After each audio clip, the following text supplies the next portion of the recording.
මිනිස්සු විදිහට අපි දවසින් දවස උත්සාහ කරන්නේ අපි ඉන්න තැනින් තව කාඩියක් හරි ඉස්සරහට යන්න අපි අපගේ මූල්‍යමය ශක්තිය තර කරගන්න දියුණු කරගන්න ඒ කියන්නේ අපි හැමදාමත් නොසැලෙන මූල්‍ය වාතාවරණයක් නිර්මාණය කරගන්න මූල්‍ය හැකියාවක් නිර්මාණය කරගන්න අපි උත්සාහ කරනවා. හැබැයි අපි කොච්චර මුල මුදල් හම්බ කරගන්නට උත්සාහ කරත් මිල මුදල් ලැබුණත් අපිට මූල්‍ය විනය එහෙම නැත්නම් මේ මූල්‍ය සාක්ෂරතාවය කියන එක නැතිනම් අපි මේ හරි හම්බ කරන මුදල් සල්ලි සමහර විට ඒ දේවල් වලට උනේ මොකක්ද කියලා අපිට හිතා ගන්න බැරි තත්වයකටපත් වෙන්න පුළුවන්. ඒවා විනාශ වෙලා යන්න පුළුවන්.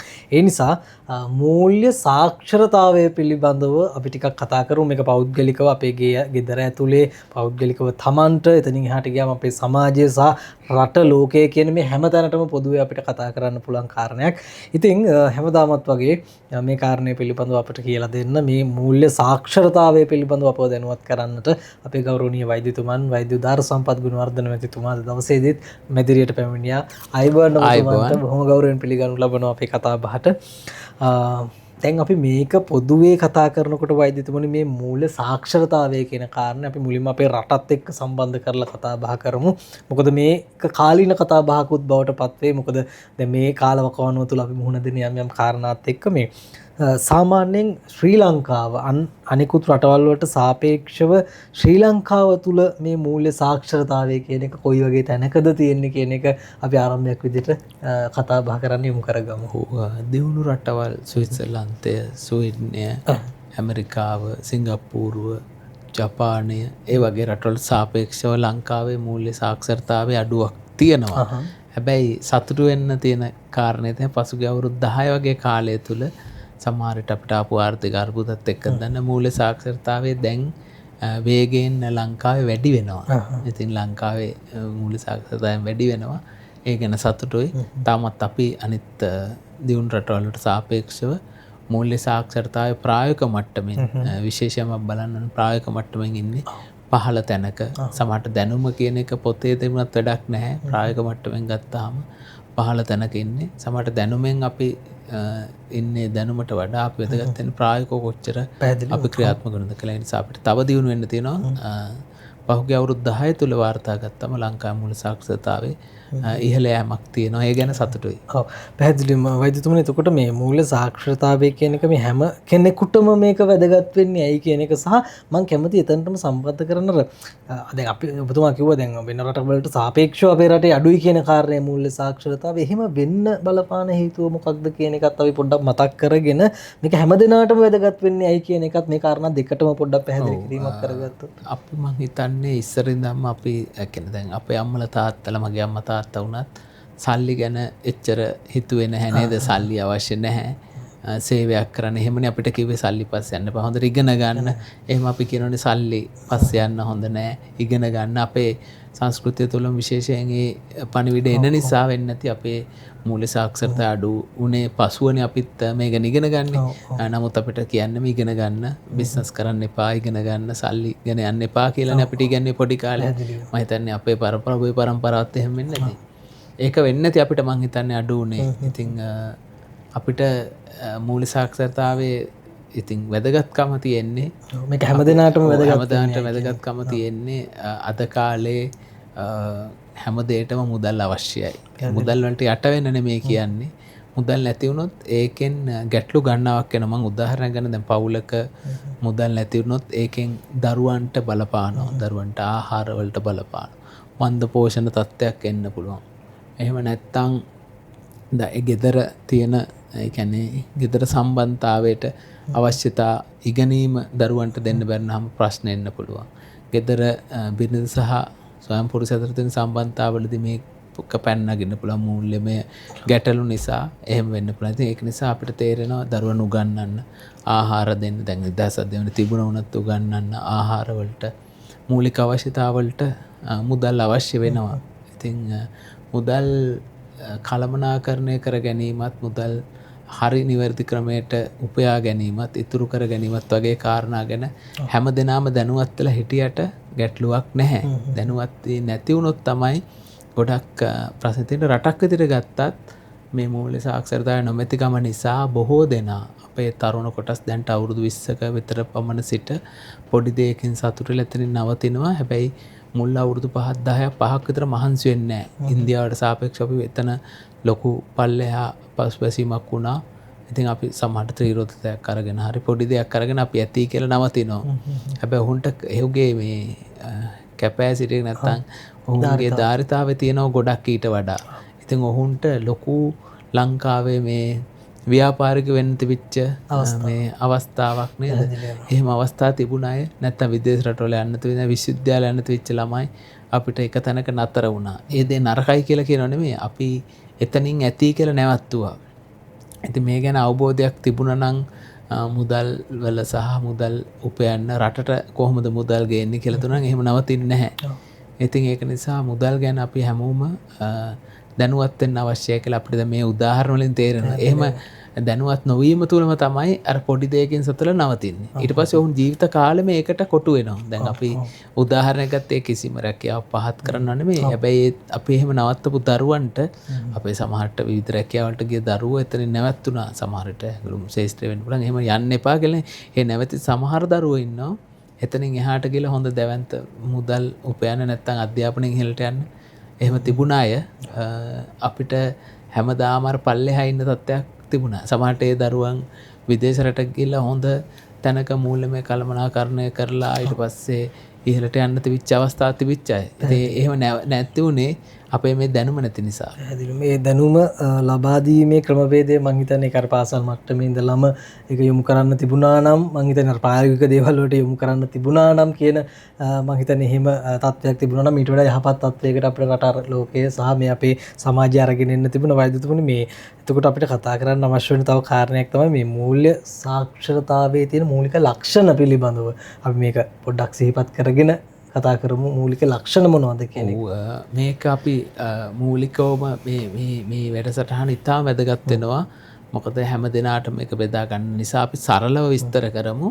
දැන් මූල්‍යමය සාක්ෂරතාවයේ තියෙන ප්‍රධාන ලක්ෂණයක් තමයි අපි උදාහරණ අරගෙනමින් කියමු. අපි අයවැයක් නැත්තම් ඉදිරියේ වෙන වියදම් ආදායම ගැන හදන්න ඕන. ගෙදරකත් එහෙමයි. අවුරුද්දට කොහොමද, දෙකට කොහොමද, තුනකට කොහොමද කියලා, හතරකට පහකට ව්‍යාපාරුණත් එහෙමයි. කොහොමද අපිට ලැබෙන්නේ මුදල්, කොහොමද අපේ වියදම් වෙන්නේ කියලා. අපි රටක හැම වසරකම අයවැයක් හදනවා නේද? දැවැන්ත මේ ව්‍යාපාර වල ජාලයන් වල මේ අයවැයක් හැදෙනවා නේද? ආදායමක් කොහොමද, වියදමක් කොහොමද කියලා ඒගොල්ලෝ ඊළඟ අවුරුද්දට හදනවා.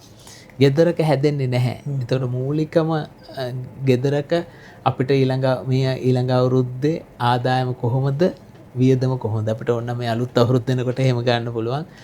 එහෙම පුළුවන් බලන්න. දැන් මේ අවුරුද්දේ ආදායම කොහොමද, වියදම. එතකොට අපි දන්නවා අපිට මාසෙට මෙච්චර ආදායමක් එනවා, වියදම මෙච්චරක් යනවා. එතන තමයි පළවෙනි තැන. දෙවෙනි තැන තමයි අපි කෑෂ් ෆ්ලෝ එකක් කියලා. නැත්නම් අපිට මුදල් ලැබෙන දේ ගැන අපි දැනුවත් වෙන්න ඕනේ. මේ ලැබෙන මුදල් අපිට ලැබෙනවා, වේදමක් යනවා. ඒක මාසිකව දිනපතා පුළුවන් දිනපතා අපිට දැනගන්න පුළුවන් නම් ඔන්න දෙවෙනි දැනුම එනවා. මේක හරි සරල දෙයක්. ගෙදරක වුණත් මාසිකව කොච්චර එනවද, මාසිකව මුදල් කොච්චර එනවද, කොහෙන්ද මුදල් එන්නේ, දිනපතා කොච්චර මුදල් එනවද, දිනපතා මුදල් එන තැනක් නම් දිනපතා වැය වෙනව කොහොමද. එතකොට ඒක දැනගන්න. ඊට පස්සේ තුන්වෙනි එක තමයි මේ පියවරේ අපි ඒ ලැබෙන මුදල් වලින් වියදම් කරලා නැත්නම් සමහර වියදම් කරන්න ඉස්සෙල්ලා 100ට කීයක් ඉතුරු කරනවද? අපි තුමු දවසක් රුපියල් 70000ක් ගෙදරක ලැබෙනවා නම් අඩුම ගාණ රුපියල් 7000ක්වත් අපි ඉතුරු කරනවද? ඉතින් දැන් කෙනෙක් කියයි අපිට ඉතුරු කරන්න බැහැයි කියලා. නමුත් සමහර වියදම් තියෙනවා අපිට නවත්තන්න පුළුවන් නේද? එතකොට ලොකු ආයතන දැන් ඉතුරු කරනවද කියලා පොඩි මුදලක් හරි ඉතුරු කරනවද කියලා බලන්න. ඒ ඉතුරු කරන මුදලෙන් කොටසක් ආයෝජනය කරනවද? අපි සමහරලාට ඒක රත්තරන් වගේ දෙයක් අරන් තියනවාද? එහෙම නැත්නම් දැන් මේව කිව්වම කෙනෙක් ඉඩමක් අරන් තියනවාද? එහෙම කිව්වම කෙනෙක් නැත්නම් ව්‍යාපාරයකට දානවද? එහෙම නැත්නම් දැනුමට ආයෝජනය කරනවද? ආයෝජනය කියන්නේ විවිධ පැත්තෙන්. දැනුමට ආයෝජනය ගන්න පුළුවන්, ව්‍යාපාරවල ආයෝජනය ගන්න පුළුවන්. මේ ඒ වගේ ආයෝජනයක් කරනවද? ඊට පස්සේ අපේ තියෙන ඊගාවක තමයි වැදගත්කම මේ ණය තියෙන ප්‍රමාණය. දැනට අපි කොච්චර ණයයිද? ඒ ණය වාරික් කොච්චර ප්‍රමාණයක් කල් තියෙනවද? අපේ රත්තරන් බඩු උගස් තියලා අපි කොච්චර පොලිය ගෙවනවද? ණය කාඩ්පත් වලට අපි කොච්චර පොලිය ගෙවනවද? ඔන්න ණය ප්‍රමාණය. පැහැදිලි නේද? ඔන්න දැන් මම සරලව මේ ගෙදරට අයටත් පුළුවන්. අපි දැන් 10% පොලියට සමහරට ගම්වල අරන් ඉන්නවා. එතකොට හම්බෙන්නේ ඔක්කොම පොලියට යන්නේ. එතකොට ඒක සටහන් කරා තමයි නැත්තම් හැමදාම ගන්නවා ණය දෙනවා පොලිය දෙනවා එතනින් ඉවරයි.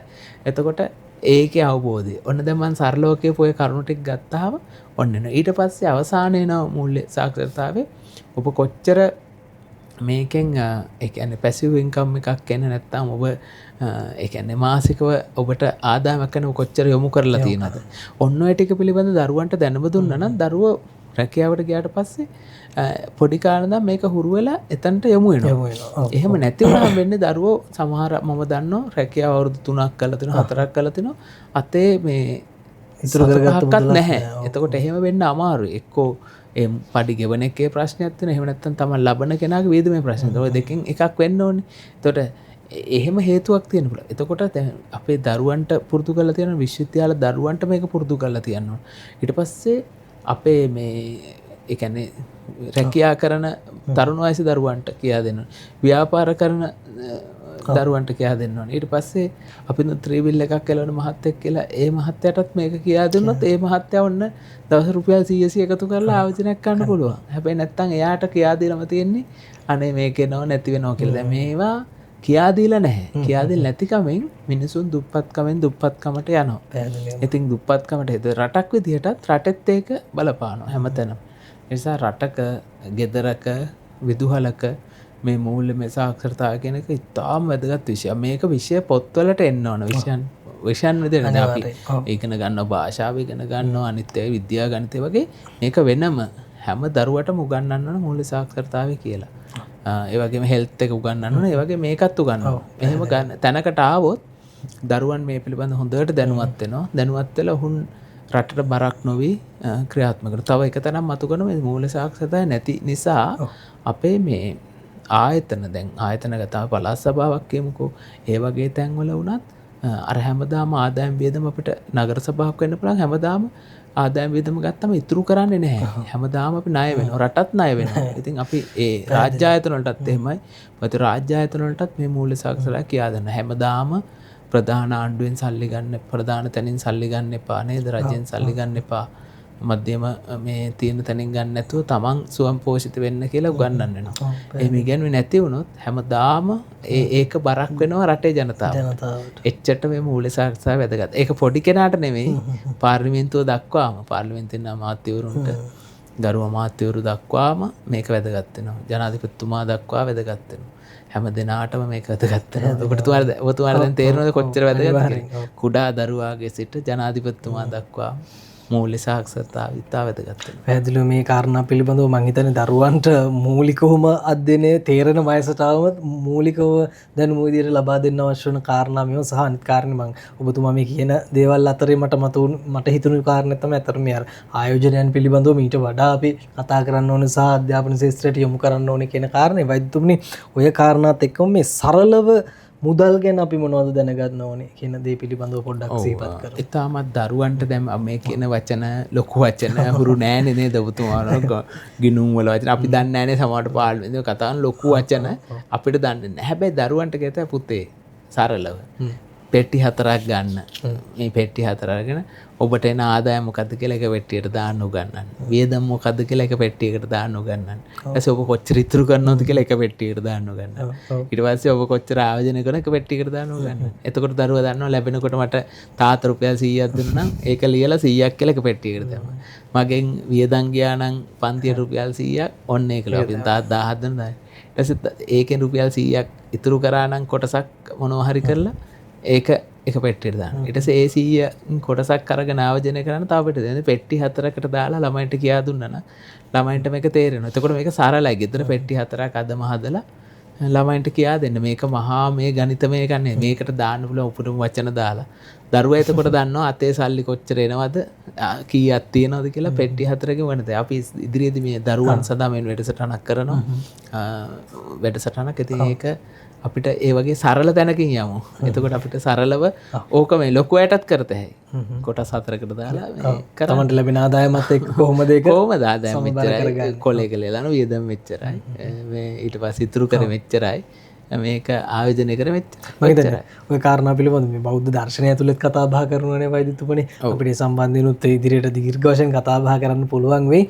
එතකොට දැන් මම කැමති මේ කාරණේත් පොඩ්ඩක් විමසන්න. දැන් මුදල් වල තියෙන වටිනාකම පිළිබඳව සමහරවිට අපිට දරුවන්ට එහෙම වටිනාකම මතුවෙන්නේ නැහැ නේ. අම්මා තාත්තා මුදල් හරි හම්බ කරලා දෙනවා දරුවෝ ඒක නැති නාස්ති කරනවා කියන එක සිද්ධ වෙන්න පුළුවන්. සාමාන්‍ය කෙනෙකුට අර පියල් 10 15 20 1000 වුණත් ඒකේ වටිනාකම දැනෙන්න සලස්සනවා නම් මේක මීට වඩා හොඳ තැනකට එනවා නේද? දැන් දරුවන්ට මුදල් අපි හැම අවශ්‍යතාවෙන දෙමව්පිය වශයෙන් මුදල් දෙන්න ඕන. මොකද අපිට බැරි දේවල් දරුවන්ට කරන්න මුදල් දෙන්න ඕන. හැබැයි දෙන හැම අවස්ථාවෙම පෙන්නලා දෙනවා මේ මුදල් හොයන්නේ අමාරුවෙන්. යහපත් හොයන්නේ අමාරුවෙන් ගන්න. ඒතර මේ මුදල් වල අගයක් තියෙනවා. මේ නිකන් එන්නේ නැහැ. එතකොට අපි වියදම් කරනකොට දෙපාරක් හිතලා මේ වියදම් කරනකොට විශේෂයෙන්ම නාස්ති කරන්න එපා. දැන් අපි තුමු කෑම අරගෙන නාස්ති කරන කෑම තමන්ට කන්න ප්‍රමාණයක් අරගෙන නැති බැරි කෙනෙකුට දෙන්න. ඒ කියන්නේ දෙන්න එපා කියලා නෙමෙයි කියන්නේ. මේ මුදල් වල වටිනාකමක් තියෙනවා. නාස්ති කරන්න එපා. ඒක දරුවන්ට කියා දෙන්න ඕන. තමන්ට තාත්තා මුදල් තිබුණයි කියලා පුතාලා අරගෙන නාස්ති කරන්න එපා. ඒක නැති බැරි කෙනෙකුට දෙන්න පුළුවන්. නමුත් අර අනවශ්‍ය ලෙස නාස්තියට තමන්ට අර අවශ්‍ය ප්‍රමාණයට වඩා වැඩියෙන් වියදම් කරනවා. මේක ඉන්දියාව හොඳට කරනවා. ඉන්දියාවේ කොච්චර ධනවතෙක් වුණත් ඔවුන් බොහොම අල්පේ ජීවිතයක් ඇඳුම් ගත්තත් ආහාර ගත්තත් හැමදේම කරලා ඉදිරි පරම්පරාවට ඉතුරු කරනවා. රටට ඉතුරු කරනවා. ඊට පස්සේ ඔවුන් රත්තරන් ගන්නවා. රත්තරන් එකතු කරලා රටේ තියෙනවා. අරුකුදයක් අහම තියෙනවා. ඉන්දියාවේ ගොඩක් එහෙම කරනවා. අපේ රටේ ඒක නෑ. අපි කරන්නේ හම්බෙන ඔක්කොම වියදම් කරනවා. දරුවොත් වියදම් කරනවා. වියදම් කරන්න පුළුවන් ඔක්කොම වියදම් කරනවා. හරි අපි අද විතරයි නේ. නමුත් පස්සේ අරුබුදයක් ආපු වෙලාවට කිසිම දෙයක් රටේ නෑ. ඉන්දියාවට එහෙම නෑ. ඉන්දියාවේ මිනිස්සු ගොඩක් කලාවට බොහොම ඒ කියන්නේ ඉන්දියාවේ ජනතාව ඇමරිකාවේ ජීවත් වෙන ජනතාව මට හමු වෙලා තියෙනවා විශාල දැවැන්ත විශාල මුදල් තියෙන. ඔවුන් මේ ලෝභ නෙමෙයි තියෙන්නේ. බොහොම 3-4 පාරක් හැමතැනින්ම බලලා තමයි දෙයක් ගන්නෙ. පටින් බලන් අපි හිතන්නේ ලෝභයි කියලා. හැබැයි ඔවුන් ඒ සමගම අවශ්‍ය දෙයට වියදම් කරනවා. එහෙම ලෝභ නෙමෙයි. අර අනවශ්‍ය දෙයට එන්නේ. ඉතින් ඉන්දියාවෙන් අපිට ගොඩක් ඉගෙන ගන්න පුළුවන්. බොහොම හොඳ කතාවක් කිව්වේ අපේ තියෙන හොඳ ඒවත් තරම් කොහෙන් හරි අපි ඉගෙන ගමු. චීනෙත් එහෙමයි. ඉතින් අර ඔය ටික තමයි ඉතින් අපිට මේ අපි දැනුවත් වෙන්න ඕන. මුදල් වලට වටිනාකමක් තියෙනවා. පැහැදිලිවම අවසාන වශයෙන් වෛද්‍යතුමනි මම හිතන්නේ ඔබතුමා කලිනුත් මතක් කරා දැන් මේ දේවල් අපි ප්‍රායෝගික තලයට අරන් යන්නේ කොහොමද? ඔබතුමාගේ වැඩපිළිවෙලක් තියෙනවා. අපි ඉදිරියේදී ඒ සම්බන්ධයෙන් දැනුවත් කරන්න අවශ්‍යයි. නමුත් කෙටියෙන් ඔබතුමා මොකක්ද ඉස්සරහට මේ සම්බන්ධයෙන් කරන්න ඉන්නේ කියන කාරණා පිළිබඳව කියන්න. ඇත්තටම දැන් අපේ දරුවන්ට ඒ වගේම විශ්වවිද්‍යාල දරුවන්ට ඊට පස්සේ අපේ තරුණ කොටස් වලට විදුහල් වල දරුවන්ගෙන් තරුණ කොටස් වලට මේ පිළිබඳ අපි වැඩමුළු පවත්වලා දැනුම ලබා දෙන්න බලාපොරොත්තු වෙනවා. සහ අපි දැන්ට ඉස්සරහට දැනුම ලබා දෙන්න නැවත ආරම්භ වෙලා දැනුම ලබා දෙනවා. මොකද මේ දැනුම ඉතා වැදගත් වෙනවා. අපි විදේශ රටවලින් ගත්ත හොඳ දැනුම අපි ප්‍රායෝගිකව ගත්ත දැනුම මේ ඔක්කොම එකතු කරලා මතු පරම්පරාවට දෙන්න වැඩසටහන් ක්‍රියාත්මක කරනවා. ඉතින් ඒ හරහා අපේ දරුවන්ට විශ්වවිද්‍යාල දරුවන්ටත් තරුණ කොටස් වලටත් මේ හොඳ දැනුමක් ලබා දීලා ප්‍රායෝගික දැනුමක් ලබා දීලා ඔවුන්ගේ මූල්‍යමය தත්ත්වය ඉහළට ගෙනියන වැඩපිළිවෙලක් අපි කණ්ඩායම විසින් නිර්මාණය කරලා තියෙන ගැන බොහෝම සතුටුයි. මොකද අපි ගත්ත හොඳ දේ දීලා ඒක දැනගෙන කවුරු හරි අපි දැන්ටත් ක්‍රියාත්මක කරලා හොඳට මුදල් හොයලා ඉස්සරහට යන දකින්න හරි ආසයි. ඉතින් ඒක තමයි අපේ ක්‍රියාත්මක වීම. වෛද්‍යතුමනි බොහොම ස්තුතියි. එහෙනම් අපිට මේ මූල්‍ය සාක්ෂරතාවයේ මේ මූල්‍ය විනය ඇති කර ගැනීම සම්බන්ධයෙන් කරුණු පැහැදිලි කරලා දුන්නට.